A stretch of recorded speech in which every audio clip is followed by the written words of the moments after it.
Voici le bonheur. Tu viens au monde et tes parents font en sorte que tu grandisses dans de très bonnes conditions. Tout va bien, tu as tout ce dont tu as besoin. Tu manges, tu dors, tu as tes jouets, tes vêtements, tu es au calme. Et ça va durer longtemps. Après tout, c'est ça le bonheur, non? Tu es libre de faire ce que tu veux. Eh ben non, car tes parents, ils t'envoient à l'école. Ils sont contents, pas toi, mais tu t'y feras. Tu te lèves donc chaque jour à 6h30 pour arriver à l'heure. Tu suis les cours pendant 7 heures, on te donne des devoirs, tu étudies pour passer des examens. Et chaque semaine, tu reçois une récompense pour tes efforts, le week-end. Ce processus se répète tous les jours, toutes les semaines, tous les mois pendant 20 ans, en estimant que tu ne redoubles pas et que tu finisses à l'université. Après tout ce temps, tu as ton diplôme. Tu deviens la fierté de tes parents, de tes professeurs, de tes amis, car on t'a toujours dit qu'avoir un diplôme était synonyme de réussite. Ça y est, tu as enfin réussi. Tu peux désormais te reposer et faire tout ce dont tu as envie durant le reste de tes jours. Après tout, c'est ça le bonheur, non? Tu es libre de faire ce que tu veux. Eh ben non, pas vraiment. Maintenant, il faut trouver un travail. Ah bon, pourquoi? Ben pour gagner de l'argent. Pourquoi? Ben pour payer la maison que tu n'as pas encore, payer les factures que cette maison va te coûter et acheter la voiture de tes rêves, car après tout, c'est ce que fait une personne qui a réussi. Alors, attention, pas n'importe quel travail, hein. Ben non, t'imagines bien que t'as pas fait toutes ces années d'études pour rien. Il te faut un métier dont le prestige est à la hauteur de ton diplôme. Donc tu vas être ingénieur, avocat, médecin ou architecte, tu vas limite travailler à la fonction publique, mais alors en tant que commissaire. Bon, très bien. Tu trouves un job, tu te mets dans un bureau, on te donne ton horaire, les règles à respecter, on t'annonce ton salaire et tes avantages, on te remercie, te serre la main et c'est parti. Tu te lèves tous les jours à 6h30, tu bosses pendant 8 à 9 heures par jour, on te donne des responsabilités et tu y vas à fond car tu veux une augmentation. C'est facile, on t'a rodé à ça pendant 20 ans. Tu t'y habitues et à la fin de chaque mois, tu reçois une récompense pour tes efforts, un salaire. Salaire que tu utilises pour payer tes charges obligatoires, ta nourriture, ta voiture, les sorties qui t'aident à casser la routine que tu t'es créée et des vacances une fois par an. Et tu parviens même à mettre de côté, juste au cas où. Ah, après tout, c'est ça le bonheur, non? Tu es libre de faire ce que tu veux, une fois par an. Ah non, faut que tu te maries maintenant. Ben, pourquoi? Ben, pour ne pas rester seul, enfin. Et puis t'as de l'argent de côté, maintenant tu peux fonder une famille. Il faut bien que tu aies des enfants.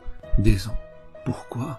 Car c'est un bonheur d'avoir des enfants pour être fier d'eux. Regarde ce qu'est devenu l'enfant que tu étais et on est fier de toi. Et c'est ça le cycle de la vie. Bon, très bien. Tu trouves un ou une partenaire, tu te maries, tu fais des enfants. Mais attention, t'es pas en pause carrière. T'avais déjà 8 heures de ton temps quotidien passé au travail. Rajoute 3 à 4 heures par jour pour t'occuper des enfants et trouver des activités. Mais comme après une longue journée de travail, t'as qu'une envie, c'est de te reposer, tu compteras sur le week-end, qui à la base était une récompense, mais qui va devenir la condensation de tout le temps que tu n'as pas pu passer en famille. Ce processus se répète tous les jours, toutes les semaines, tous les mois, pendant 40 ans. Tu as 65 ans, tu es pensionné, tu t'es enfin débarrassé de ton travail. Tes enfants ont grandi, ont fait leur vie. Ta femme est toujours à tes côtés, et vous vivez l'un près de l'autre en profitant du temps qui, contrairement à vous, est éternel. Mais le stress de toute une vie t'a consumé de l'intérieur. Trop d'acharnement, trop d'inquiétude, trop d'anxiété, trop de j'ai pas le temps, trop de j'ai pas le choix. Trop tard. Trop tard. Après tout, c'est ça le bonheur, non? Tu es libre de faire ce que tu veux maintenant. Oui. Maintenant, oui. Tu vois, cette vie-là, c'est un peu comme l'âne et la carotte. L'âne avance pour manger la carotte. Mais lorsqu'il avance, la carotte avance aussi, ce qui le fait avancer davantage, repoussant toujours plus loin l'objectif de son bonheur. Ce stratagème est orchestré par celui qui le monte et dans son unique intérêt, avec, au bout tout de même, une petite récompense pour l'âne afin qu'il ne se décourage pas. Une petite analogie est nécessaire pour comprendre plus en profondeur. Dans cette situation, qu'est-ce qui fait avancer l'âne? Premièrement, le besoin. Mais pas n'importe quel besoin, le besoin créé par la personne qui le monte. Un âne, ça mange de l'herbe, ça mange du foin. Une carotte, c'est une sucrerie pour lui. Ce n'est pas un besoin vital, mais un caprice. Dans la vie de l'homme en société, ce qui le fait avancer est aussi le besoin. Le besoin de consommation dont la nécessité n'est pas vitale, mais a été induite par l'éducation, la publicité, les médias. Deuxièmement, l'insatisfaction. Si tu donnes une carotte à l'âne à chaque fois qu'il parcourt 10 mètres, tu peux me croire, au bout d'un moment, il en aura assez de cette carotte et il arrêtera d'avancer. Chez l'homme en société, c'est pareil. Il faut le maintenir dans une zone d'insatisfaction assez élevée pour que son besoin ne soit pas totalement comblé, mais assez basse pour qu'il soit prêt à refournir les efforts nécessaires afin d'assouvir ce besoin. Concrètement, si ton patron te donne 10 000 euros par mois, tu seras totalement satisfait et ce n'est pas dans son intérêt puisqu'avec cet argent et un minimum d'intelligence financière, tu investiras dans l'immobilier pour dégager des revenus automatiques et plus besoin de patron. Il est perdant, tu es gagnant, ce n'est pas dans son intérêt donc il doit te payer beaucoup moins. Et s'il te donne que 800 euros par mois, il se doutera bien que tu iras chez la concurrence, ce qui n'est pas dans son intérêt non plus. Donc il va s'aligner pour te donner juste de quoi subvenir à tes besoins. Et voilà, la roue tourne. On t'a promis un avenir brillant et tu te retrouves à hypothéquer ton réel bonheur pour consommer davantage. C'est comme si on t'avait volé ta vie avant même qu'elle ne commence.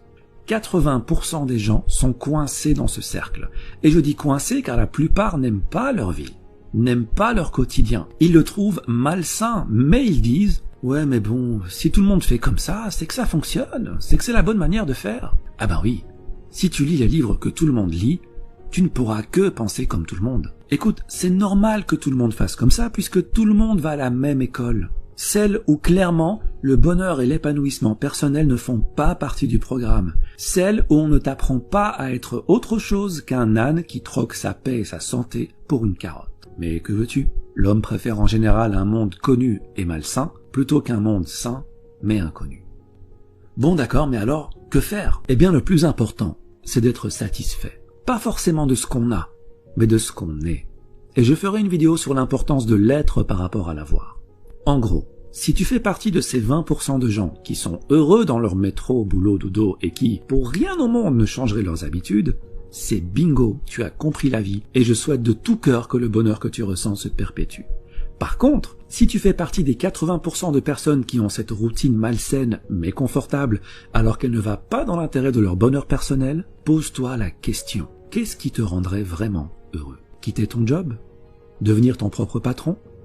Vivre au soleil? Passer du temps en famille? Avoir une meilleure santé? Une fois que tu as trouvé ton pourquoi, une fois que tu as trouvé ce qui te rendrait plus épanoui, et j'insiste sur ton épanouissement, pas celui de tes parents, pas celui de tes professeurs, pas celui de ton patron, tu vas mettre toutes les chances de ton côté pour devenir cette personne. Car rappelle-toi que dans la vie, tu as le choix. Tu peux choisir de rester à accumuler 7 ans de ta vie devant la télé, car oui, à raison de 2h30 par jour sur 65 ans de vie, t'arrives à 7 ans. Tu peux aussi choisir de rester 15 ans à faire défiler les stories sur ton téléphone, comme tu peux choisir d'utiliser ce temps à te perfectionner dans ce que tu veux être. On dit que 50 heures de pratique dans un nouveau domaine peut déjà produire d'excellents résultats. Il faut jusqu'à 50 000 heures de pratique pour devenir un maître en la matière qui peut changer le monde. Mais en moyenne, 500 heures de pratique te permettront largement d'acquérir une nouvelle compétence, de la maîtriser et de pouvoir l'enseigner. Cela représente 13 semaines à raison de 38 heures par semaine, ce qui fait à peu près 3 mois et demi à plein temps. Si en 3 mois et demi, tu peux acquérir une nouvelle compétence et la maîtriser, combien pourrais-tu en acquérir sur 40 ans de carrière? Et des compétences, des opportunités, des champs de carottes, t'en as à la pelle. Donc voilà ce que tu vas faire. Tu vas arrêter la procrastination, car le temps passe vite et un jour arrivera où il n'y aura plus de lendemain. Tu vas sortir des rangs et marcher sur le chemin le moins fréquenté. Ton chemin, pas celui des autres. Celui qui te rend libre, celui que tu as choisi pour toi. Tu seras seul, c'est normal. Tu perdras le soutien de certains, c'est normal. Mais tu seras enfin ce que tu as toujours voulu être. Tu suivras enfin cette petite voix à l'intérieur de toi qui t'a toujours appelé en vain et que tu as enfin décidé d'écouter. Et c'est ça le bonheur. Être notre véritable nous, tout simplement. Il y a un temps de vie qui t'est donné dès la naissance. La question n'est pas combien de temps. Ça, personne ne le sait. La question est comment tu utilises ce temps. C'est ça qui va déterminer ton bonheur. Repère ce que tu veux devenir, crois en ce que tu veux devenir et agis pour le devenir. Il ne faut pas oublier que bien que le temps soit immortel, toi, tu ne l'es pas. Alors utilise-le sagement et marche sur le chemin qui te convient le mieux. Merci et à bientôt.